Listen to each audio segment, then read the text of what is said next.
Assalamualaikum warahmatullahi wabarakatuh. Selamat malam.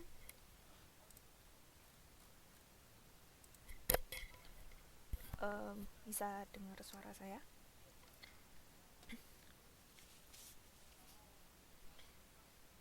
Bisa ya. Jadi malam hari ini kita akan latihan soal pendidikan kewarganegaraan. Jadi minggu ini dan minggu depan itu adalah latihan soal yang terakhir ya, PKN kedua-duanya.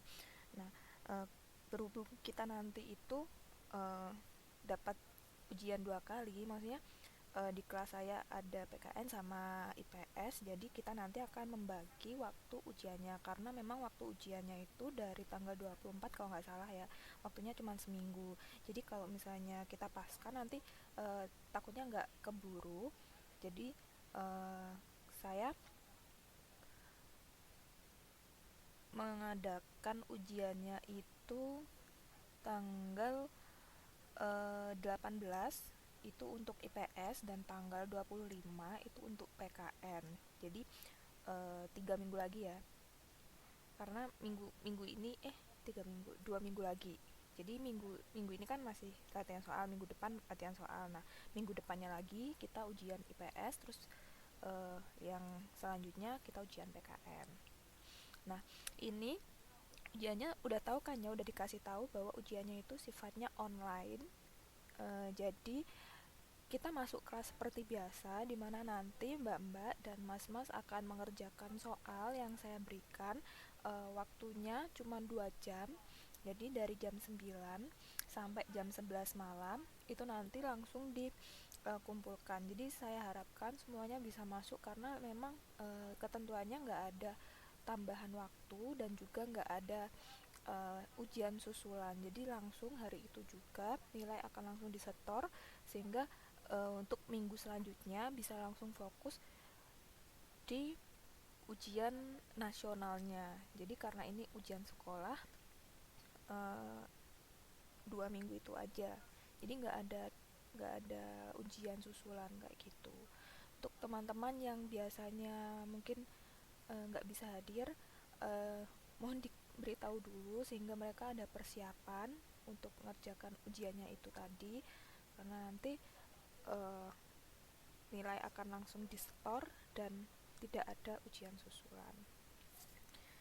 Oke, kita mulai aja ya. Jadi tadi siang saya sudah membagikan link untuk mendownload bahan soal latihan soal malam ini ya. Jadi latihan soal malam ini kalau sudah dibuka linknya ada 35 soal. Ini nanti akan kita coba bahas satu persatu. Ini nanti kebetulan juga karena untuk soal ujian sekolah ini saya yang bikin, jadi nanti saya sesuaikan dengan apa yang sudah pernah kita bahas ya. Memang mungkin nggak semuanya, jadi nanti tuh soalnya baik PKN maupun IPS terdiri dari 50 soal pilihan ganda, dikerjakan dalam waktu 2 jam. Semoga nanti cukup semua ya, dan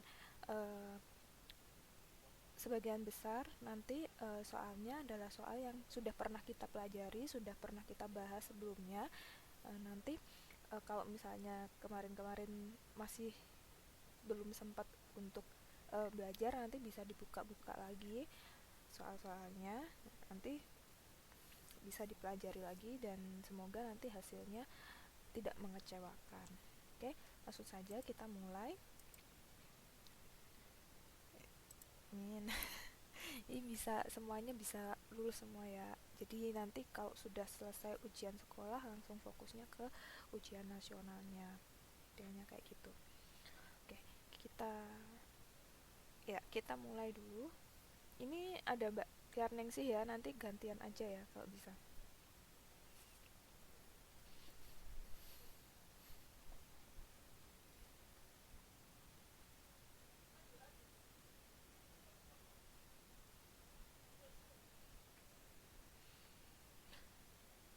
Otonomi, Mbak Tiarneng sih bisa.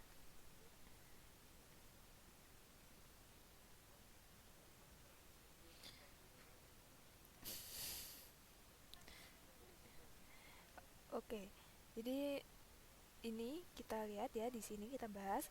Di sini ada kata-kata sepenuhnya diatur oleh pemerintah pusat. Berarti ini artinya adalah sistemnya terpusat. Kalau sistemnya terpusat itu berarti dinamakan sentralisasi. Karena kita ingat ya bahwa otonomi itu berarti dia itu tidak terpusat di pemerintah pusat aja, tapi langsung dilimpahkan kepada tiap-tiap daerah. Seperti itu ya. Ini selanjutnya nomor 2, Mbak Cerningsih, gantian ya.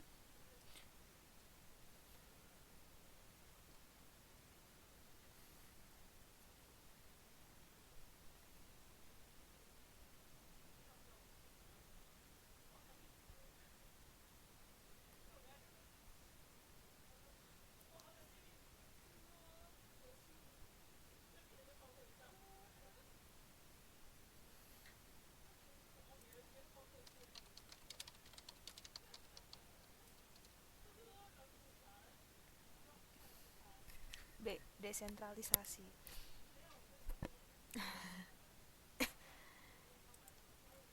Oke, ada jawaban yang beda.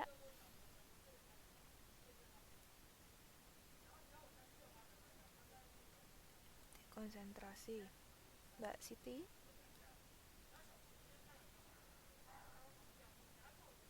Selamat malam Mbak Siti.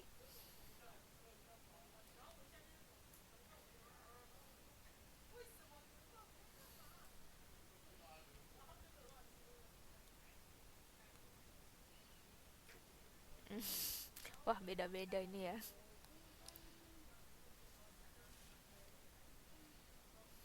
Mm, mm.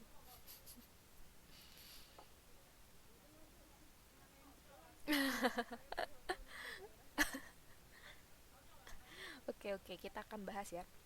Jadi yang kedua ini dia pelimpahan wewenang dari pemerintah kepada gubernur. Ini maksudnya pemerintah pusat ya, kepada gubernur sebagai wakil pemerintah ataupun perangkat pusat di daerah. Ini disebut dengan asas dekonsentrasi ya.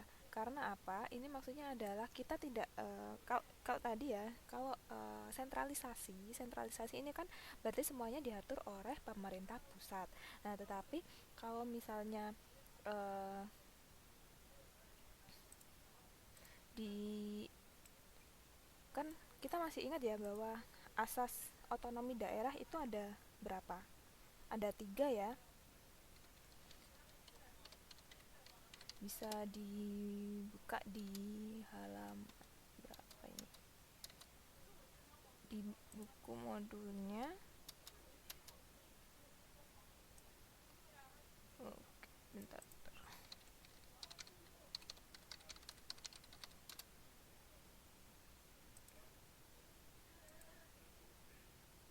Nah, ini jadi ada beberapa istilah di otonomi daerah, diantaranya ada dekonsentrasi, kemudian ada desentralisasi, serta ada uh,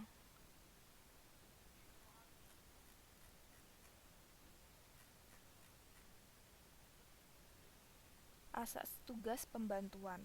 Jadi ada 3 ya. Ini menurut dari pasal 20 ayat 2. Nah, sedangkan untuk pasal 20 ayat 3 ini ada 2, asas otonomi dan juga asas tugas pembantuan.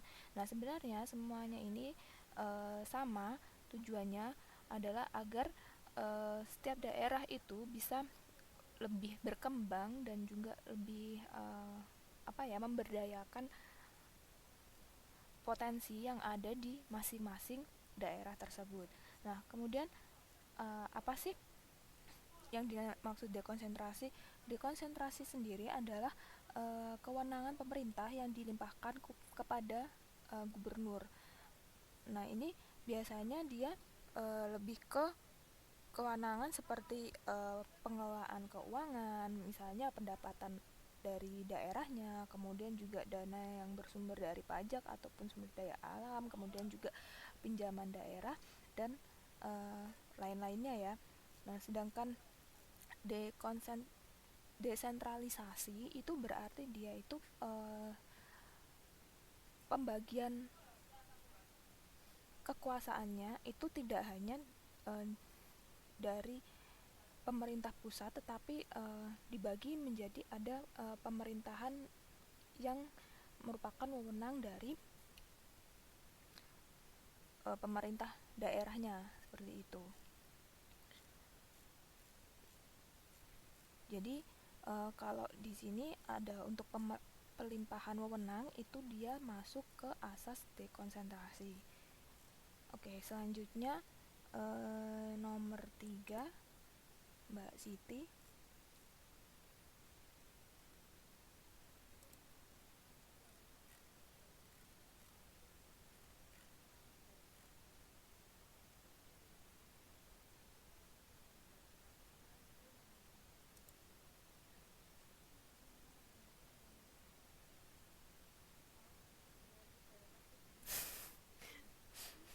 Pilih satu aja, Mbak.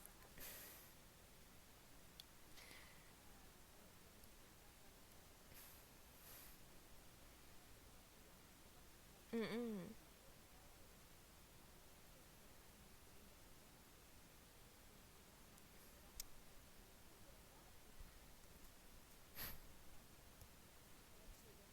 Oke, yang lain ada yang beda?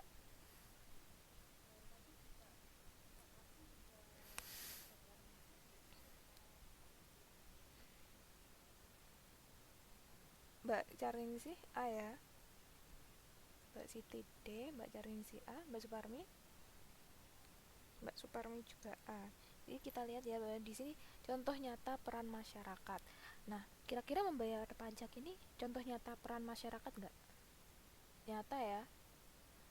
Kalau misalnya memahami undang-undang kan agak bias, maksudnya agak apa ya, kurang uh, ya kita bisa bilang oh saya memahami undang-undang, tapi kan belum belum tentu saya benar-benar memahami kan ya. Jadi ini untuk contoh nyatanya ini adalah membayar pajak tepat pada waktunya ya.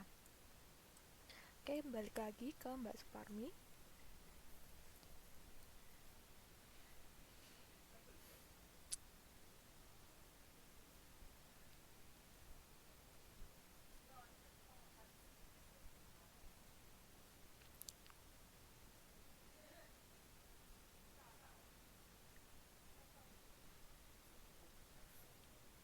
Setiap warga negara, ini semuanya setuju ya.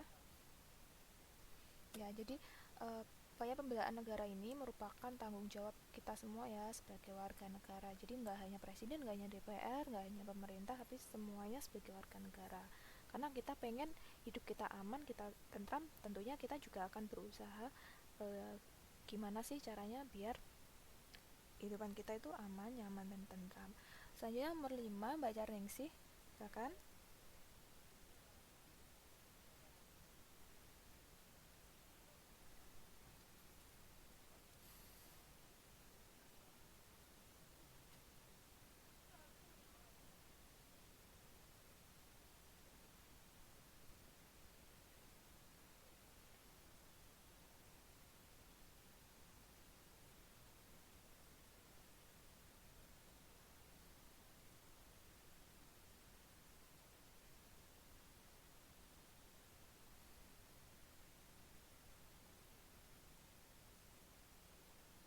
Gubernur ya.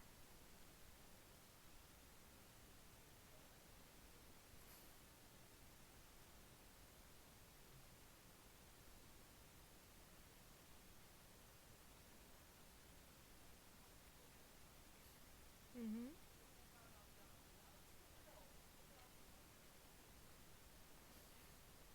Betul. Oke. Ya, benar ya, seperti yang dijawab sama Mbak Siti dan juga Mbak Suparmi.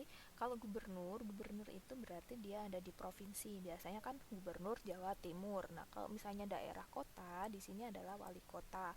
Biasanya kan wali kota Surabaya atau wali kota Batu. Nah, seperti itu. Jadi yang kota gitu tuh wali kota. Nah, kalau yang provinsi, provinsi Jawa Timur, gubernur Jawa Timur, provinsi Jawa Tengah, gubernur Jawa Tengah, seperti itu ya. Ini adalah wali kota. Kalau bupati apa kira-kira?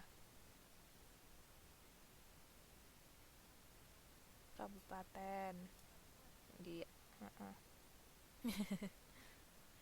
Ya, kabupaten. Oke, di sini udah ya, kita lanjut. Nomor 6, Mbak Siti. Mbak Siti dulu, Mbak.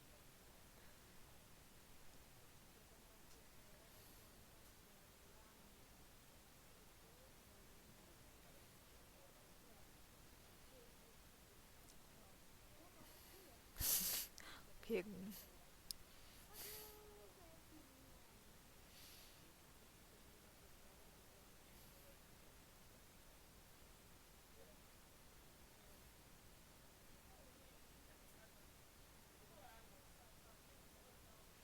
Oke, Perda ya.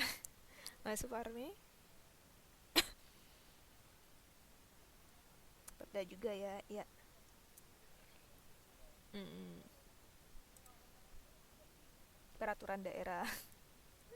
Ya, jadi ini Perda ya jawabannya ya, bukan peraturan yang lain.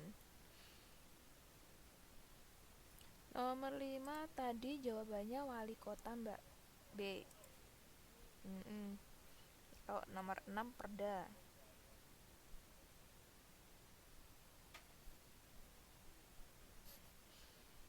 Oke, nomor 7.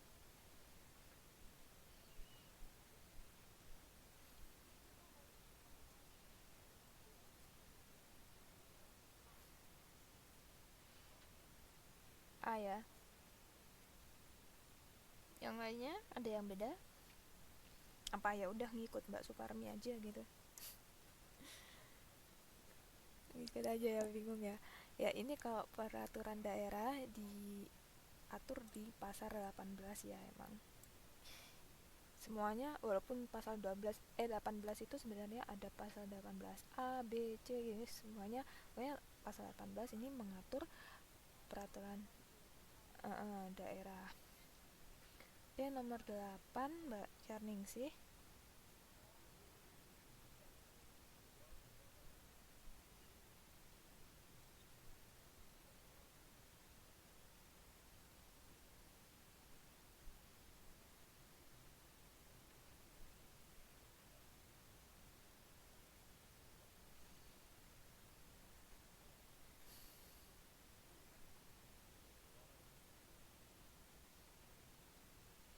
Otonomi daerah ada yang beda apa sama semua?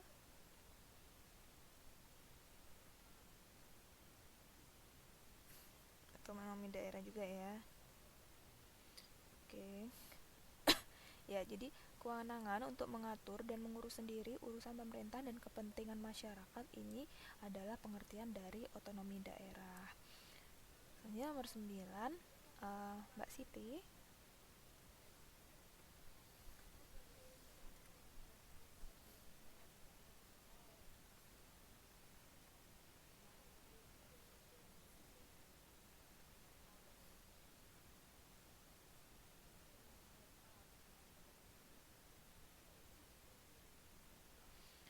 A. Kecintaan tanah air.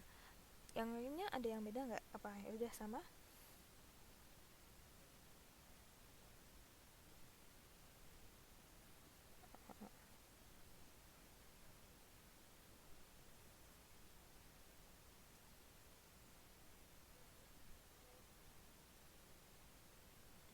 A semua ya. Ya, jadi yang mendasari upaya bela negara, kenapa sih kita mau membela negara kita ya, karena kita punya rasa cinta, rasa bangga terhadap tanah air kita, bukan mengutamakan pendekatan non militer ataupun rela berkorban demi kepentingan golongan, karena memang golongan kan nggak semuanya ini ya apa berkepentingannya sama dengan negara ya.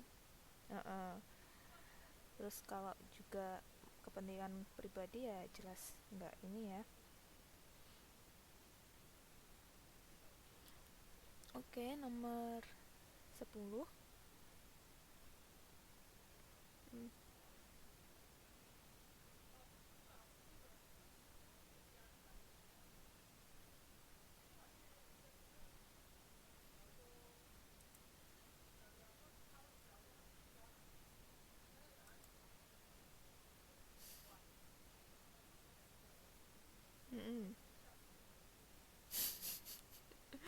satu aja mbak, lebih seneng yang mana, kebersihan apa siskamling? C ya, ada yang beda nggak ini? C.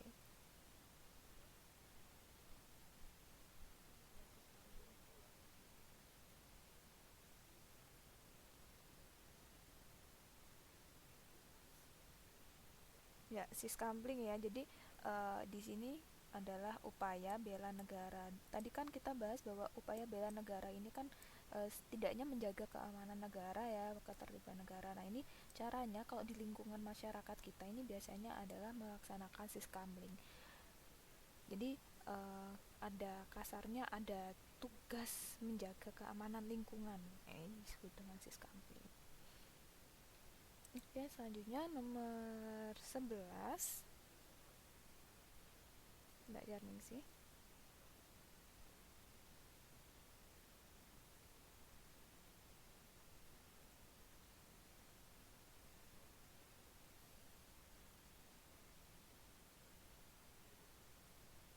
Peninggalan.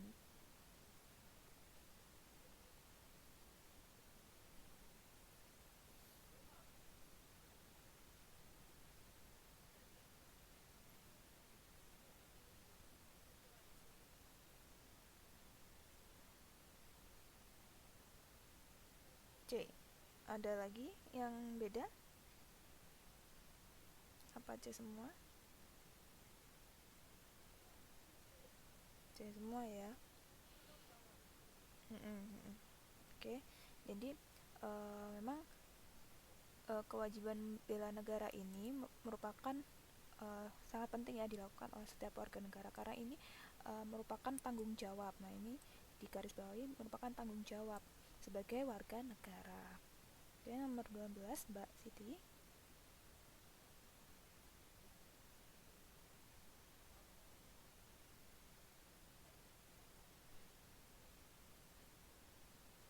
Mbak Siti nomor 12 bisa.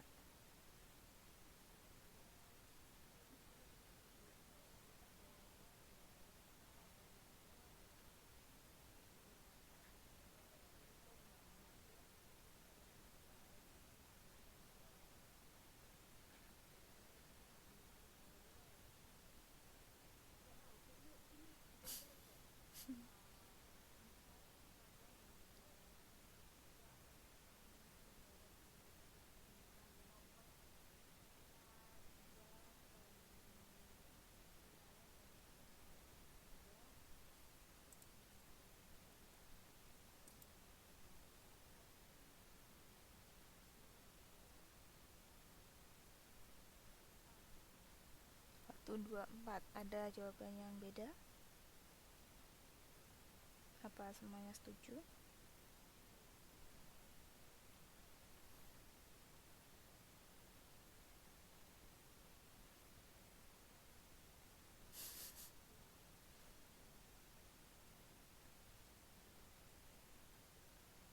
Nah, beda-beda ini. Oke, kita bahas dulu ya. Jadi kita harus ingat ya bahwa unsur terbentuknya satu negara itu ada unsur wajibnya dan juga ada unsur tambahannya. Di sini sebenarnya udah saya tambahin, udah ada clue-nya ya. Nomor 4 ini pengakuan dari negara lain ini merupakan unsur deklaratif atau tambahan. Sehingga unsur terbentuknya negara di sini maksudnya adalah unsur yang wajib ada untuk membentuk negara adalah kita harus ingat bahwa untuk membentuk suatu negara yang pertama kita harus punya rakyat. Jadi kalau misalnya nggak ada rakyatnya, cuman ada wilayah, nggak ada rakyatnya, ini uh, kita nggak bisa bentuk negara dong. Misalnya kita punya sawah nih, punya punya tanah kan, punya tanah, tapi nggak ada rakyatnya, berarti ya udah nggak bisa. Terus ada wilayah dan yang pasti ada pemerintah yang berdaulat, sehingga ini adalah D. Oke, nomor 13 Mbak Super nih. Mbak Erning sini bener ya.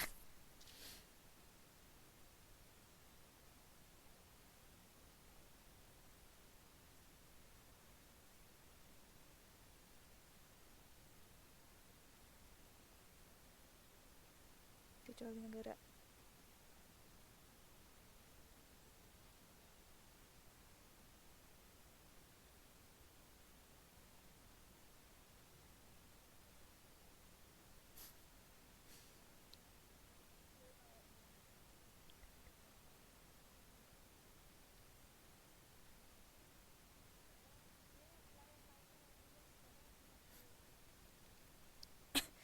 Ayo, nggak boleh galau.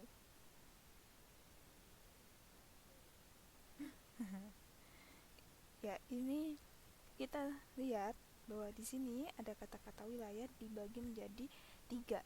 Jadi wilayah itu ada wilayah daratan, lautan itu pasti. Nah, yang satu ini apa? Sebenarnya adalah wilayah udara. Jadi jawabannya adalah A. Kenapa wilayah udara juga masuk? Karena kita biasanya ya kalau misalnya pernah kan kita,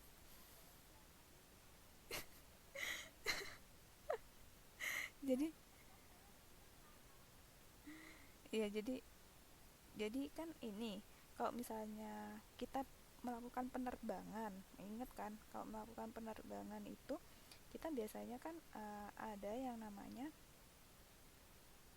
wilayah udara di mana nanti wilayah udara ini akan erat kaitannya dengan di mana sih kita melakukan penerbangan. Jadi kita nggak boleh maksudnya gini, ini tuh sama dengan wilayah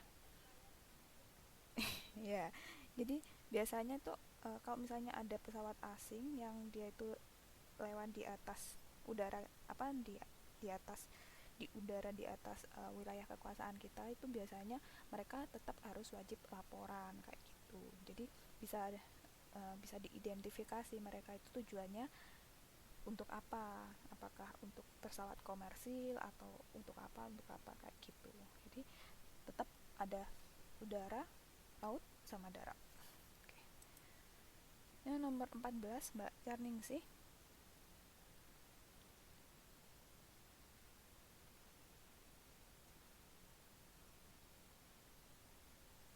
Ya.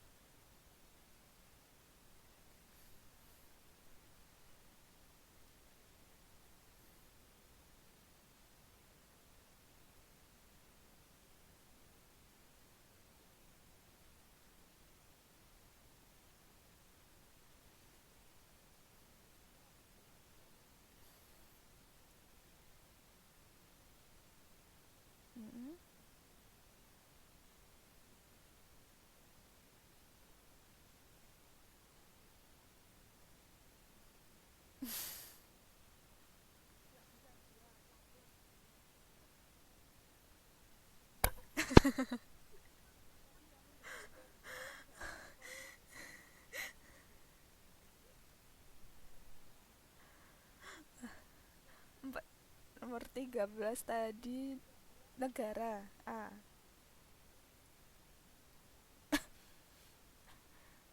Oke. Jadi nomor 14 ini selamat datang ya yang baru datang. Ini kita sudah sampai nomor 14. Mungkin nanti yang ketinggalan bisa nanya ke teman-temannya atau lihat videonya lagi ya. Untuk ini kita sudah sampai nomor 14. Nah, nomor 14 ini dijawab oleh Mbak Charengsih. B. Seluruh rakyat Indonesia tanpa terkecuali. Ini uh, tapi ada yang beda ya. Mbak Suparmi menjawab D. Nah, ini berarti kita voting nih. Nah, untuk unsur yang paling penting dalam membela negara ini sebenarnya adalah seluruh rakyat Indonesia tanpa terkecuali karena memang dia itu uh, penting ya unsur ini. Nah, kalau TNI dan Polri ini emang kenapa? Nah, TNI dan Polri ini sebenarnya adalah unsur utama, unsur utama. Jadi di sini bedanya adalah di sini adalah paling penting dan juga ada unsur utama. Kalau TNI dan Polri ini adalah unsur utama.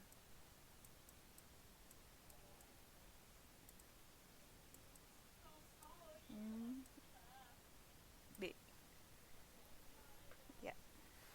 Oke, nomor 15 Mbak Siti. Nanti yang lain uh, menyesuaikan ya.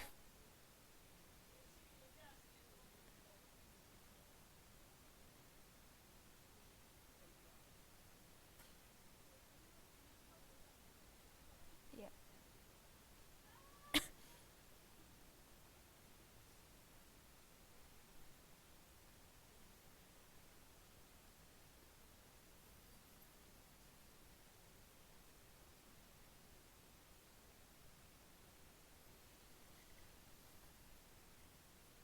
menghargai dan menghormati para atlet dari negeri sendiri dan dari luar negeri. Yang lain ada yang beda? Sama ya. Jadi ini jelas ya. Kalau yang lain kan negatif negatif negatif. Nah di sini adalah sikap positif ya. Jadi kita bisa jawab yang C. Selanjutnya nomor 16 ini yang baru datang Mbak Sudartik, bisa nggak Mbak ininya mic-nya,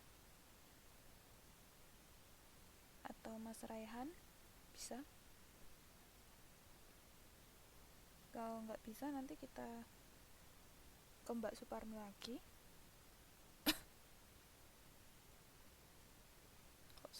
Kok sepertinya banyak yang nggak bisa ini.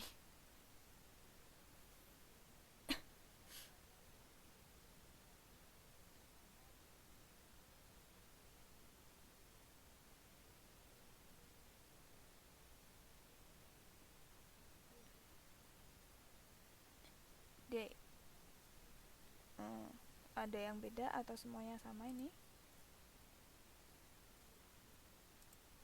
Sama ya. Ya, jadi untuk usaha pembelaan negara ini ada di pasal 27 ayat 3. Selanjutnya nomor 17 Mbak Cerningsih.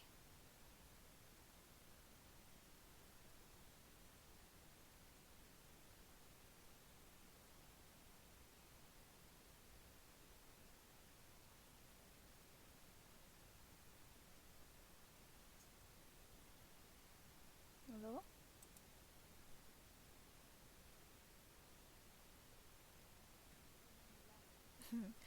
Ya udah langsung Mbak Siti. Mbak Siti bisa? Oke.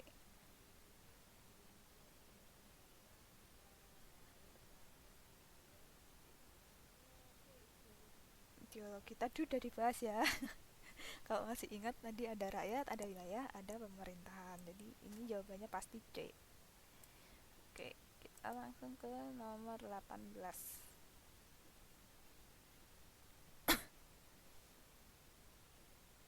Ya, Mbak Yarning sih, nomor 18, Mbak. Iya, nomor 18.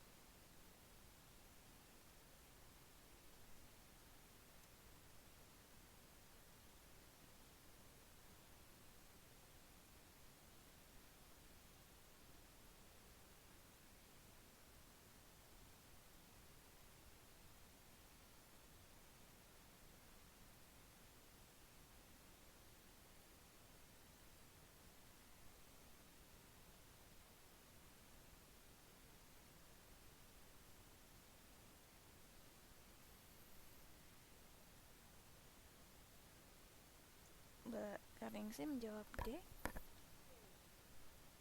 Mbak Suparmi saya.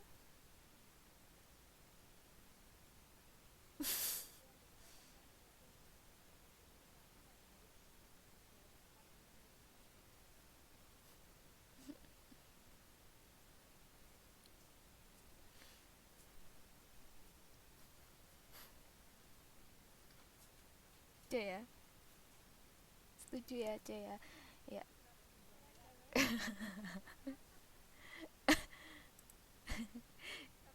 Ya, di sini kata kuncinya adalah profesi, di mana kalau misalnya kita sebagai petani ya udah kita berarti kerja keras agar gimana sih nantinya hasil panennya itu bisa melimpah kayak gitu ya. Oke, saya nomor 19 Mbak Suparmi lagi.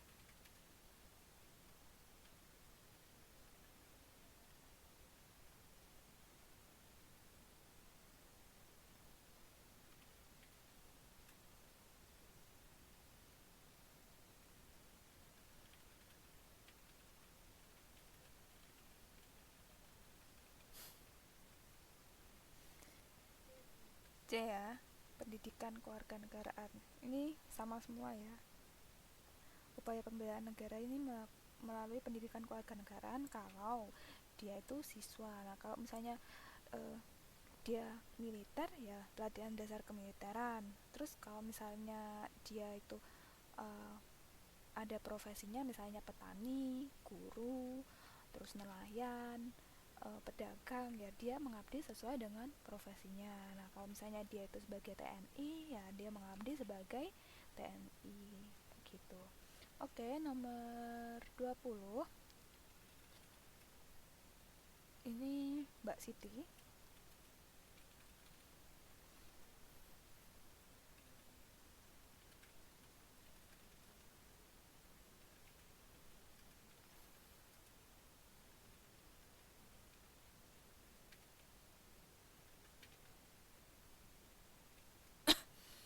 Desentralisasi penyerahan online juga pada ada. C. Ada yang beda? Apa sama? Hmm, galau lagi. Ya, tadi kita udah bahas ya. Ya, tadi sempat kita bahas ya bahwa asas otonomi daerah ini ada tiga ya. Yang pertama ada desentralisasi, yang kedua ada tugas pembantuan, dan ada juga uh, yang satunya itu dekonsentrasi. Nah, kalau tadi dekonsentrasi ini adalah pelimpahan wewenang dari pemerintah kepada gubernur sebagai wakil pemerintah, sebagai wakil ya, sebagai wakil ini dia dinamakan dekonsentrasi. Nah, kalau misalnya dia itu uh, penyerahan wewenang dari pemerintah pusat kepada daerah berdasarkan undang-undang yang berlaku, ini disebut sebagai desentralisasi. Jadi bukan otonomi daerah, karena tadi otonomi daerah itu adalah kewenangan untuk mengatur dan mengurus sendiri urusan pemerintahan daerah. Ini C ya, nggak apa-apa. Oke, nomor 21 Mbak Yarning sih.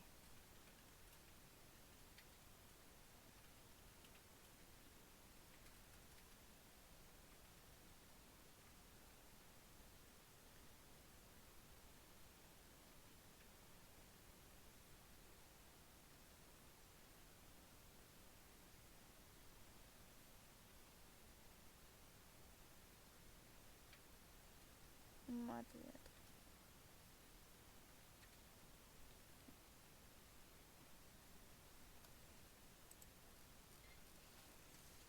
Hmm, yang lain ada yang beda? Sama ya, nggak ada yang beda ini ya. Setuju semua. Ini partisipasi masyarakat ini contohnya adalah membayar pajak di bidang ekonomi ya. Oke, kita bisa lanjut ya. Ya, nomor 22. Ini waktunya Mbak Suparmi.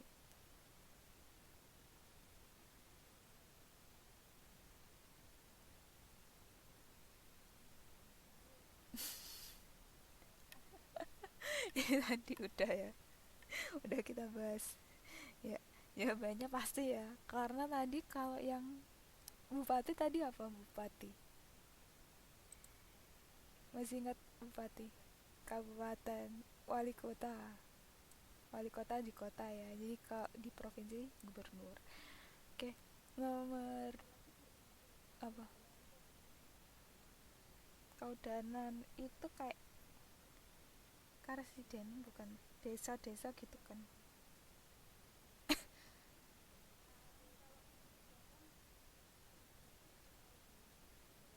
Oh, karesidenan maksudnya.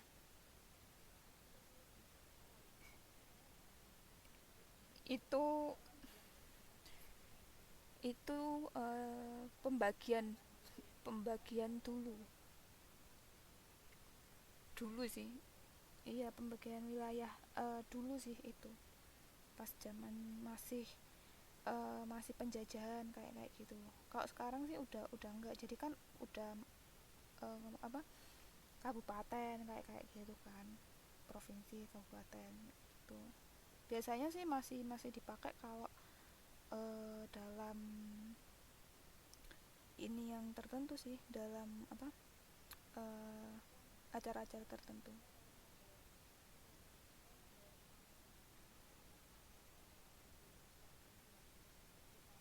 Mm-mm. Mm-mm.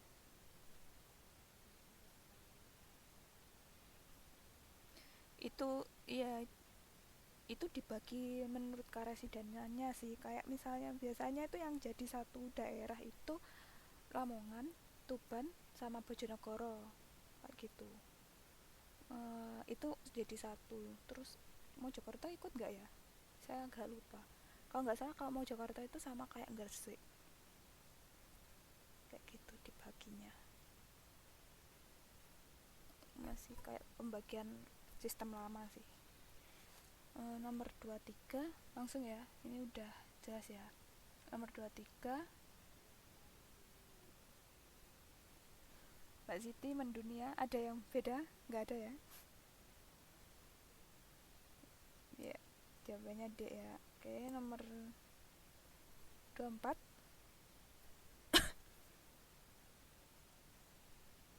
Tianing sih.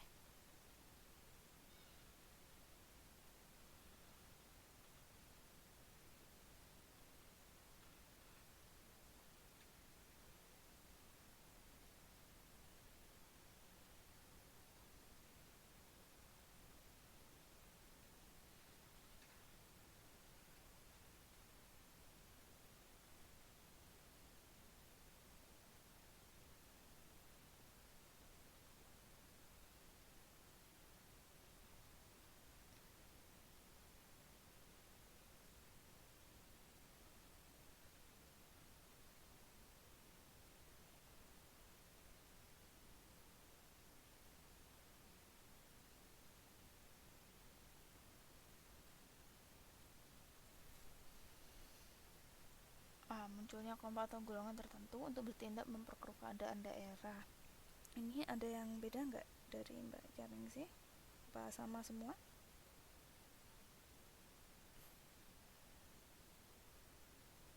Juga yang lainnya sama juga. Mm-mm. Kita bahas ya. Jadi kalau misalnya kebijakan publik yang dikeluarkan oleh pemerintahan daerah ini tidak sesuai dengan keinginan masyarakat, ini kita sebenarnya khawatir bahwa masyarakat itu tidak akan patuh terhadap kebijakan publik yang sudah kita keluarkan karena tidak sesuai dengan keinginan masyarakat lah. Gimana masyarakat akan patuh kalau mereka tidak ingin dengan kebijakan publik tersebut, karena memang ketika kita menyusun yang namanya kebijakan publik sebenarnya itu nanti akan ada yang namanya partisipasi masyarakat. Nah, di sinilah peran serta masyarakat sangat dibutuhkan. Jadi ini jawabannya B ya.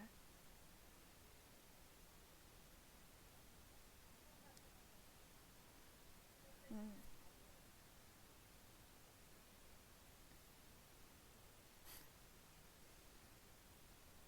oke.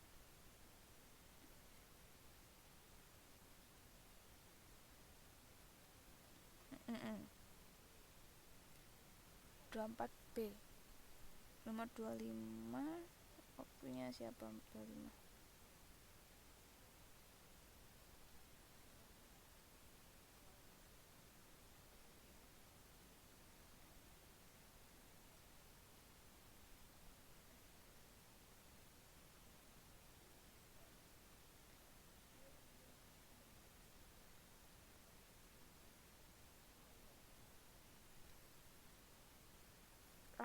Ada jawaban yang beda nggak? Nggak ada ya. Jadi globalisasi ini memudahkan kita ya. Nah, karena globalisasi ini memudahkan kita, contohnya adalah kalau kita ingin menelpon ke luar negeri ini mudah karena udah nggak ribet-ribet lagi ya, nggak kayak dulu mungkin kalau misalnya kita mau nelpon mau ngasih kabar harus ngirim surat dan lain-lain dan lain-lain, dan itu membutuhkan waktu yang cukup lama. Ini jadi jawabannya A. Oke. Nomor 24 kenapa B? Nah, ini kita tahu ya bahwa uh, namanya kebijakan publik ini kan berarti kebijakan yang menyangkut hajat hidup orang banyak. Jadi kalau misalnya kebijakan publik yang dikeluarkan oleh pemerintah ini nggak sesuai dengan keinginan masyarakat, maka dikhawatirkan akan uh, timbul masalah seperti masyarakat tidak akan patuh terhadap kebijakan publik tersebut. Misalnya saja uh, apa kebijakan publik itu memberatkan masyarakat, ya berarti kan bukan tidak mungkin banyak masyarakat yang nantinya akan bersikap curang terhadap uh, apa kebijakan publik tersebut seperti itu.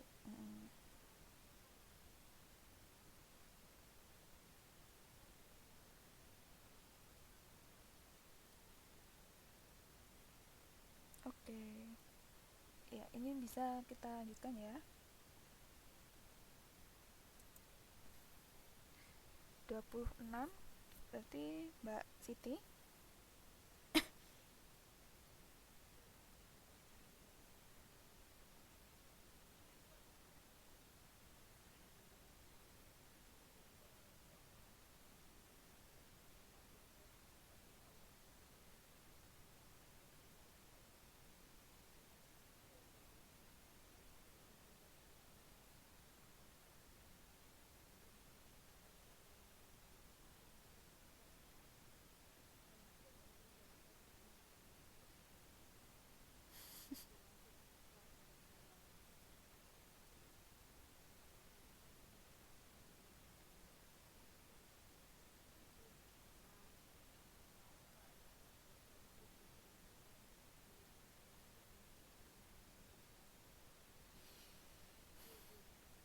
Ya, ya, jadi warga negara itu adalah orang yang secara hukum dia itu merupakan anggota suatu negara dan dia tuh punya kewajiban yang telah diatur oleh undang-undang. Jadi misalnya kita warga negara Indonesia, walaupun toh kita tidak tinggal di Indonesia, kita ada di Taiwan ya sekarang saat ini, tapi secara hukum kita itu merupakan anggota negara anggota warga negara Indonesia ya. Kemudian kita juga tetap memiliki kewajiban yang sebagaimana yang sudah diatur di undang-undang. Misalnya kalau misalnya uh, KTP Indonesia kita habis, ya kita tetap wajib melapor untuk mendapatkan KTP baru. Atau misalnya paspor untuk saat ini ya, ketika kita di luar negeri seperti ini kan alat pengenalnya paspor ya. Nah, kalau misalnya paspor kita udah habis, ya kita harus memperpanjang karena memang kita terikat peraturan undang-undang yang berlaku di Indonesia kayak gitu. Jadi ini jawabannya B.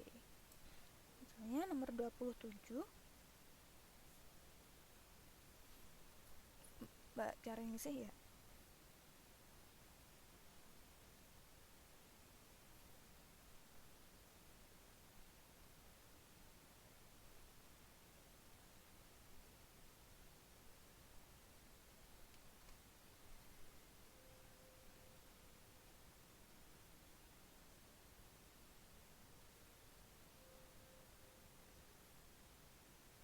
C. Ini nggak ada yang beda kan ya? Tetap sama ya. Iya, ya C semua ya. Udah jelas ya bahwa contoh peranan siswa ini adalah C. Gimana kita ikut upacara bendera dengan hikmat. Selanjutnya nomor 28 Mbak Sutarmi.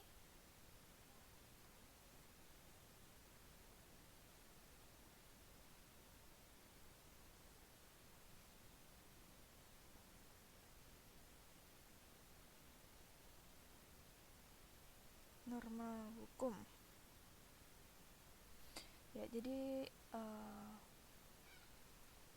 Tuhan ya, bersumber dari Tuhan ya kalau agama masyarakat, tetapi sanksinya tidak tegas. Nah, kalau hukum ini adalah dari masyarakat juga, tetapi memiliki sanksi yang tegas. Kalau kesusilaan adalah dari hati sanubari. Jadi ini jawabannya adalah C ya. Oke. Eh, eh Selanjutnya nomor 29 Mbak Siti.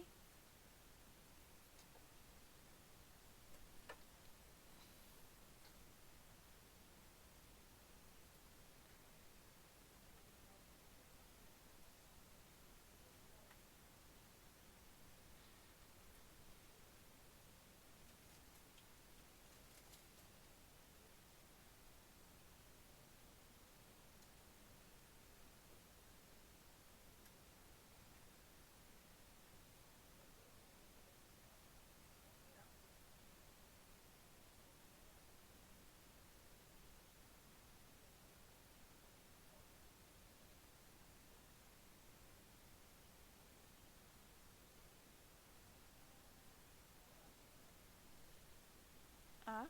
Oke, ada yang beda nggak? Nomor 29.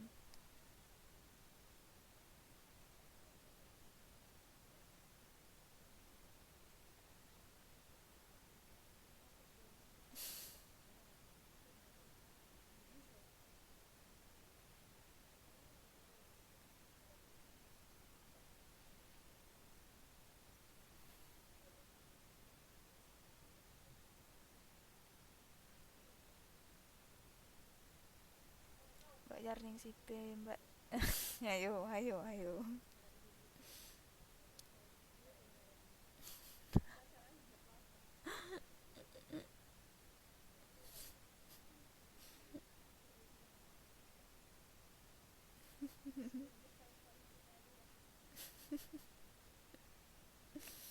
Oke, kita bahas ya. Jadi sebenarnya hubungan antara proklamasi kemerdekaan dan juga pembukaan Undang-Undang Dasar 1945 itu adalah keduanya merupakan pernyataan kemerdekaan. Kita tahu ya bahwa di proklamasi di situ menyatakan bahwa tentang kemerdekaan Indonesia. Hal ini kemudian diperkuat lagi oleh pembukaan Undang-Undang Dasar 1945. Jadi waktu itu setelah adanya proklamasi baru dibuatlah pembukaan Undang-Undang Dasar 1945 yang menegaskan kembali tentang kemerdekaan Indonesia. Jadi nomor 9 jawabannya A. Oke.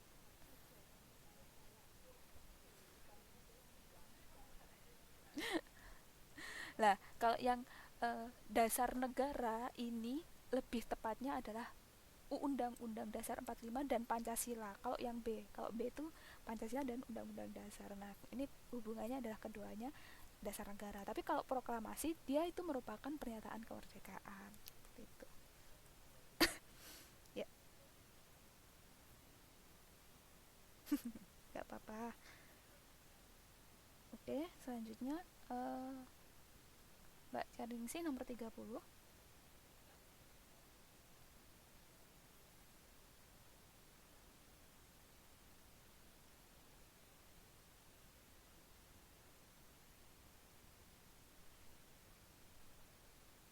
Bisa, Mbak? Atau agak ada iya, agak putus-putus atau gimana?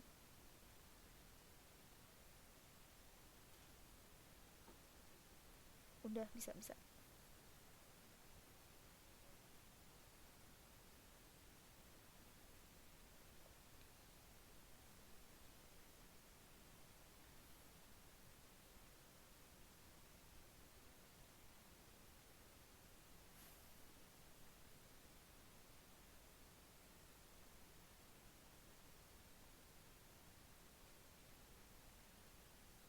Populis. C. Belajar dengan giat guna memajukan pendidikan bangsa. Ada yang beda nggak ada? Nggak ada ya. Ya jelas ya. Jadi ini yang kalau yang lainnya kan negatif ya, ini positif. Jadi di sini yang ditanyakan juga adalah sikap positif. Jelas. Oke, selanjutnya 31 Mbak Suparmi. Wah, Mbak Suparminya keluar. Mbak Siti berarti tinggal Mbak Siti.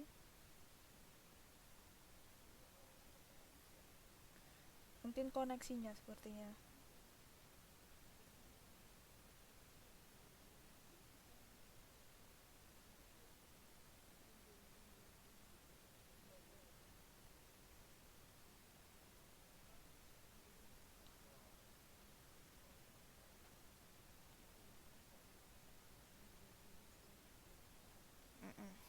Jelas ya ini ya, ini juga jelas bahwa sikap positif terhadap nilai konstitusi pertama adalah pastinya menjunjung tinggi hukum yang berlaku. Oke, selanjutnya nomor 32. Ini udah slide terakhir ya.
Mm-mm.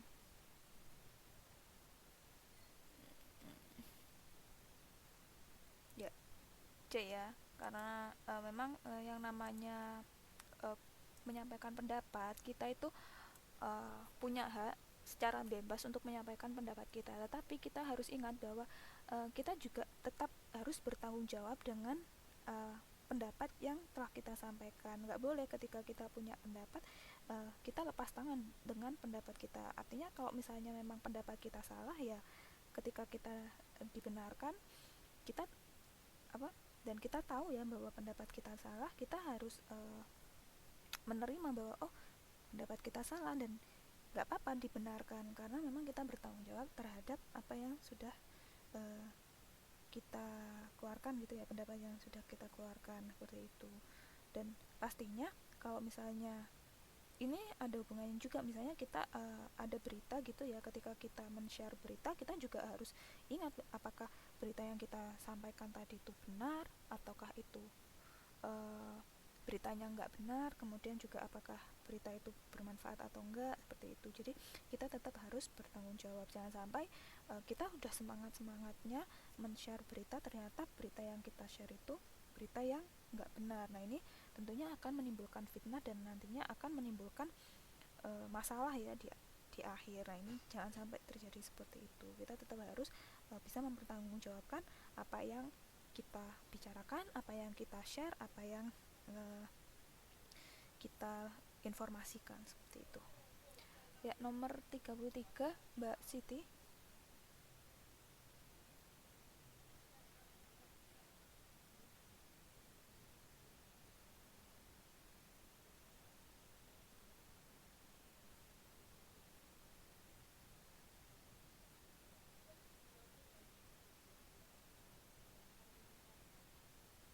Ya, jelas ya ini ya, pariwisata ya.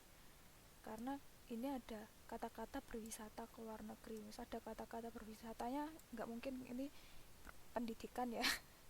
Ya mungkin sih, cuman lebih ke pariwisata. Nomor 34.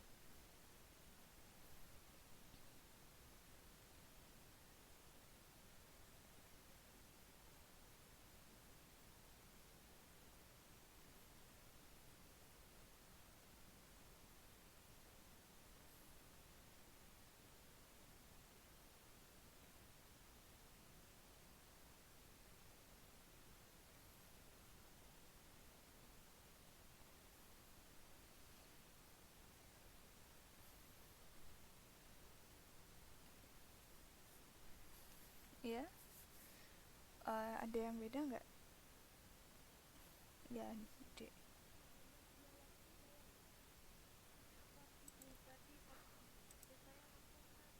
28C. C. Ya, 31A. Ya, nanti kita bahas lagi ya. Nah, ini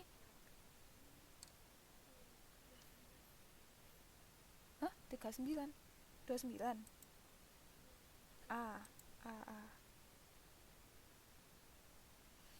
Ya, ini 34, Mbak Jarningsih menjawab D. Nah, ini kita lihat di sini adalah dampak lingkungan ya. Dampak lingkungan di sini yang termasuk dampak lingkungan kira-kira yang mana? Pastinya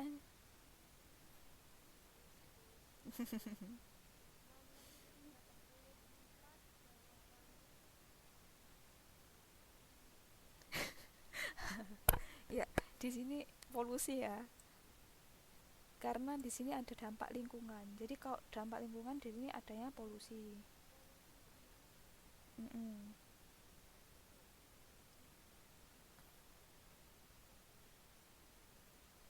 Iya kan? Karena semakin semakin banyaknya industri sehingga terus banyak juga apa kayak uh, meningkat. Akhirnya kan polusi ada di mana-mana juga kayak gitu. Hmm.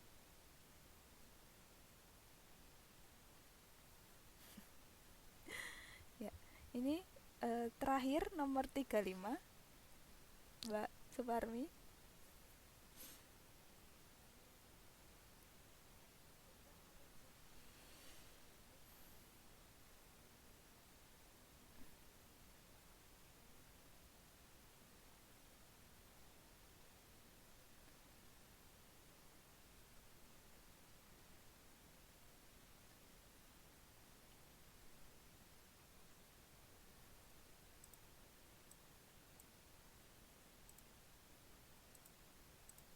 Itu kayak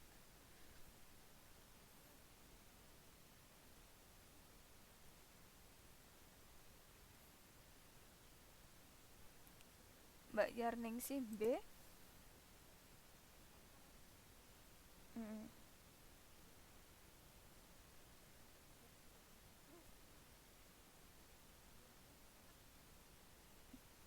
ya, tatanan sosial ya.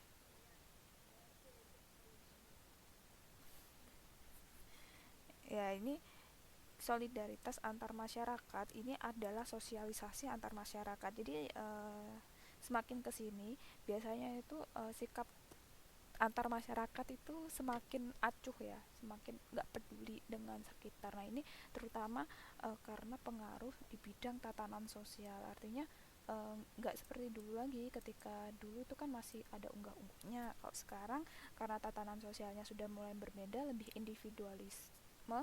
Nah, ini akhirnya solidaritasnya juga makin berkurang. Kalau teknologi ini kebanyakan kan di bidang apa ya, kayak di informasi yang cepat bergulir, kemudian maksudnya misalnya kita mau nyebarin berita cepat cepat tersebar, kemudian juga eh, kayak pengetahuan antara berita di belahan bumi lain kita juga cepat tahu. Nah, kalau misalnya solidaritas ini lebih ke tatanan sosial.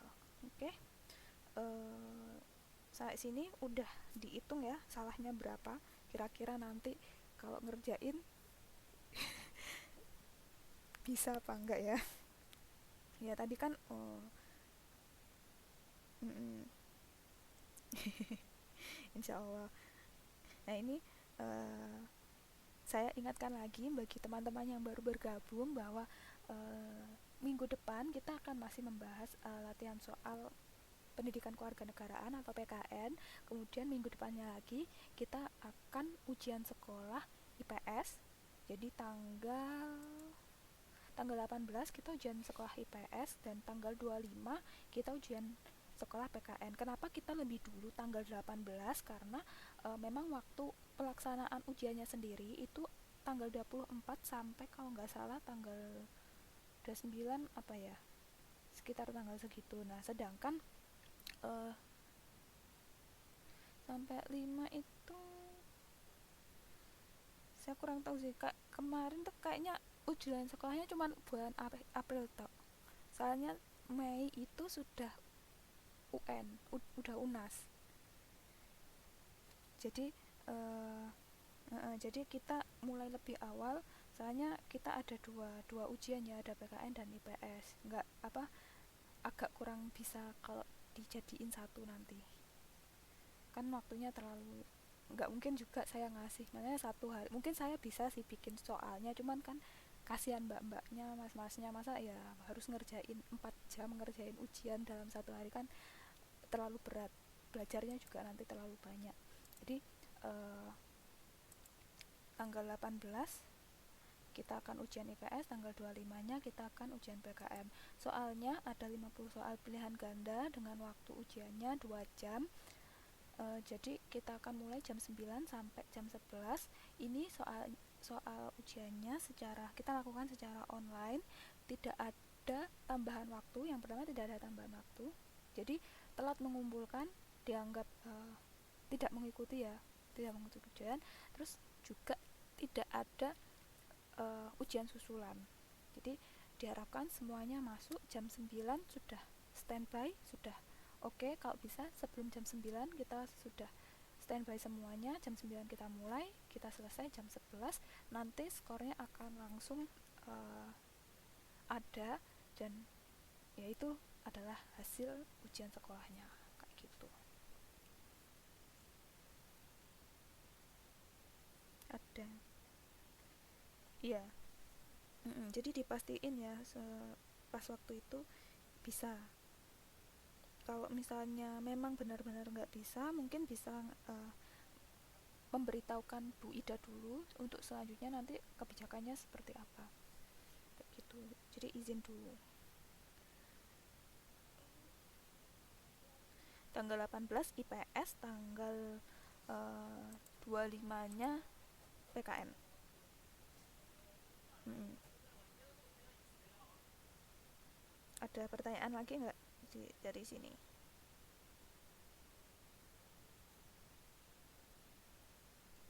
Iya, ya, soalnya nggak jauh-jauh dari yang udah kita bahas.